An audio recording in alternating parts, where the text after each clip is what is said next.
बिस्मिल्लाहिर्रहमानिर्रहीम। अस्सलाम वालेकुम वरहमतुल्लाहि वबरकातुहू।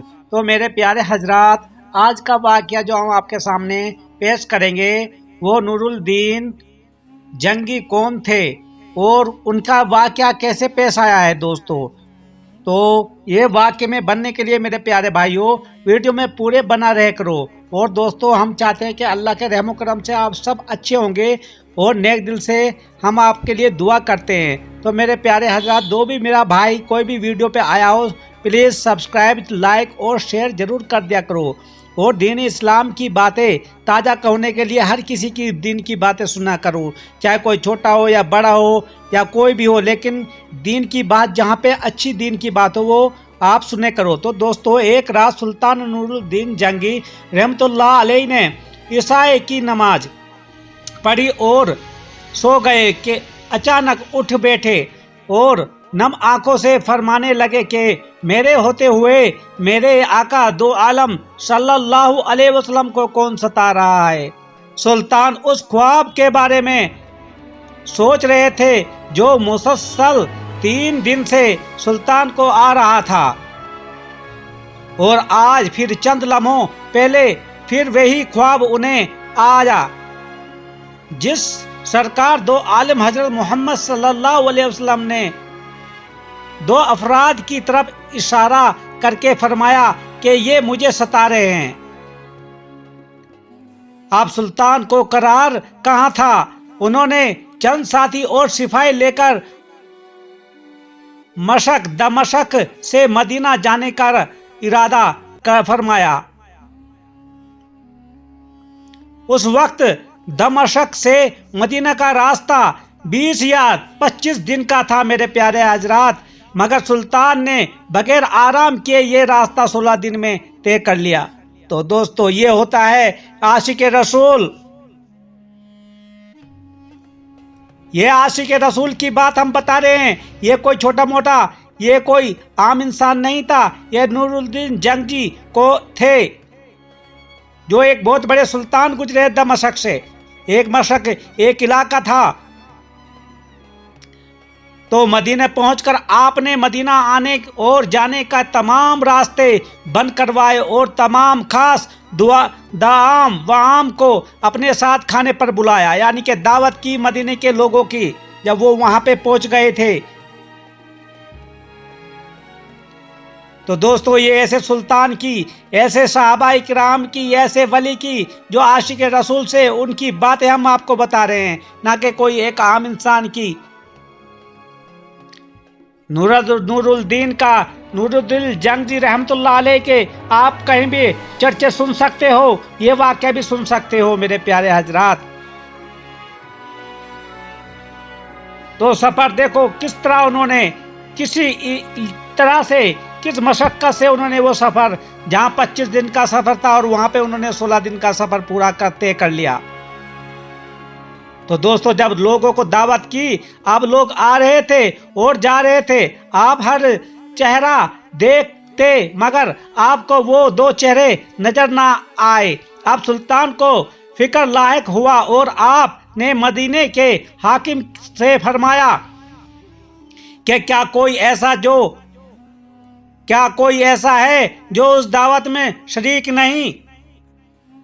तो हाकिम, मदीने के जो हाकिम थे यानी कि हुक्मरान, जवाब मिला के मदीने में रहने वालों में से तो कोई नहीं मगर 2 मगरिबी जाहिर हैं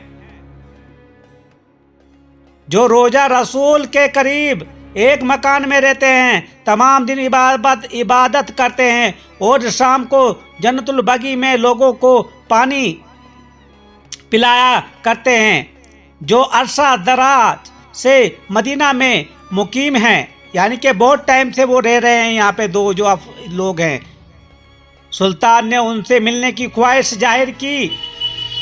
दोनों जाहिर अपने आप बहुत इबादत गुजार जाहिर करते थे।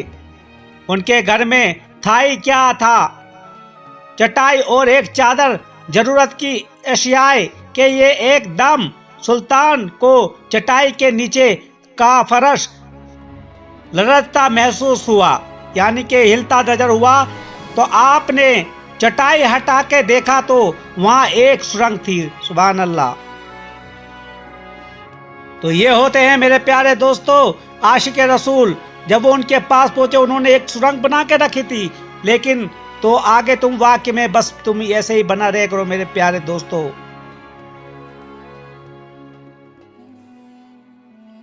सुल्तान ने अपने एक सिपाही को सुरंग में उतरने का हुक्म दिया।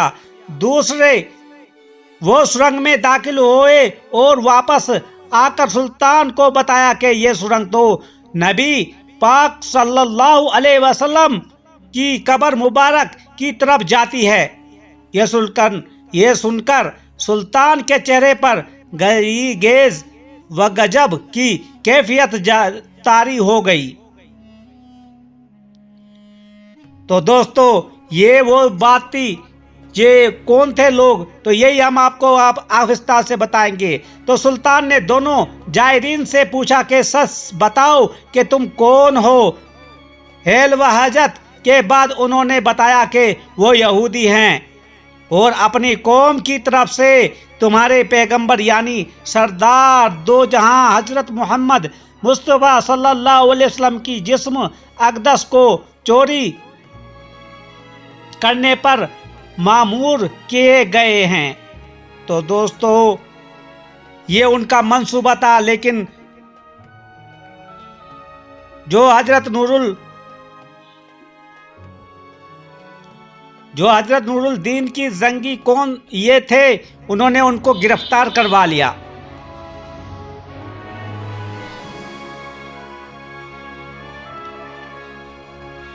सुल्तान ये सुनकर रोने लगे। उसी वक्त उन दोनों की गिरफ्तारी हो गई और उनको गिरफ्तार करके कारागार में डाल दिया। कुछ वक्त निकला दोस्तों, उनको गर्दन काटने का हुक्म दिया गया, उड़ा दी गई।